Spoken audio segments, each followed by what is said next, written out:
हरिओम. आज गुरुवार 11 एप्रिल 2024 शके 1946. सद्गुरू ब्रह्मचैतन्य गोंदवलेकर महाराज आज आपल्याला सांगणार आहेत की साधनांनी जे साधत नाही ते संत सहवासाने साधतं. ऐकूया. अवतारी संत आणि इतर संत यांच्यामध्ये फरक आहे.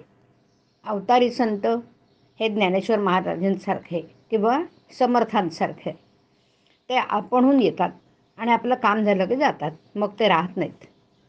संतांनी जगातली राज्य मिळवली नाहीत, पण त्यांनी स्वतःवर राज्य केलं. चमत्कार करणं हे संत लक्षण नाही. चमत्कार सहजगत्या होतील तर होत. चमत्कार दाखवावा म्हणून संत चमत्कार करीत नाहीत. संतांची निंदा किंवा अपमान करू नये, त्यांची परीक्षा पण पाहू नये, कोणाचंही वाईट चिंतू नये, दुसऱ्याचं हित करावं, हितच चिंतावं. उत्तम हित नामा वाचून अन्य कशातही नाही. आणि म्हणून अखंड भगवान नाम जपणं ही संतसंगतच आहे.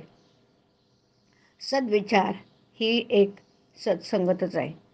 ध्यान, स्मरण, मनन, सद्ग्रंथ वाचन यामुळे संतांची गाठ पडून त्यांच्याशी समागम होणं शक्य होईल.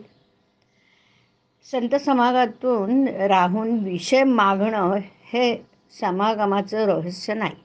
एकुलत्या एक मुलाने अफूच्या गोळीसाठी हट्ट धरला तर आई त्याला ती गोळी देईल का? जर तिने ती दिली तर ती खरी आईच नव्हे. त्याप्रमाणे जो विषयाचं प्रेम देईल तो खरा संत नव्हे. संताला विषयाचं प्रेम असत नाही. इतकंच नव्हे तर त्याचा माणूस विषयात राहिला तर त्याच्या हृदयाला पीळ पडतो. कुत्रा हाड चघळीत असताना आपल्या सोंडातलं रक्त पिऊन ते त्या हाडामधून येत आहे असं समजतो ना, आणि शेवटी त्यातच मरतो. हे पाहून जितकं वाईट वाटेल त्याचा 10पट नव्हे अनेक पटीने आपण विषयमग्न असलेलं पाहून संतांना वाईट वाटतं. संतांनी खरं भगवंताला जाणलं, जिज्ञासू शिष्य भेटला तर संताला आपलं स्वतःचं सार्थक झालं असं वाटतं.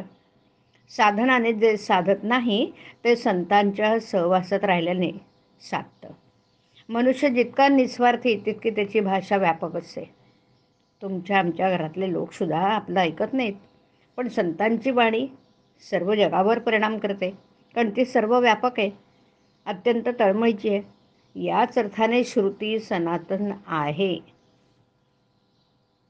जगाचं कल्याण व्हावं म्हणून ऋषी बोलले, म्हणून त्या वाणीने जगाचं कल्याण व्हायचेच.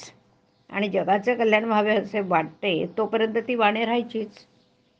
आहे त्यात समाधान मानणं, कोणाचाही द्वेष मत्सर न करणं, सर्व भगवत रूप मानणं, निराभिमान राहणं, सदोदित भगवत नामस्मरण करणं आणि संत सज्जन सद्गुरू यांच्याविषयी पूज्य भाव ठेवणं, या गोष्टी आचरणात आणणं हाच तर परमार्थ.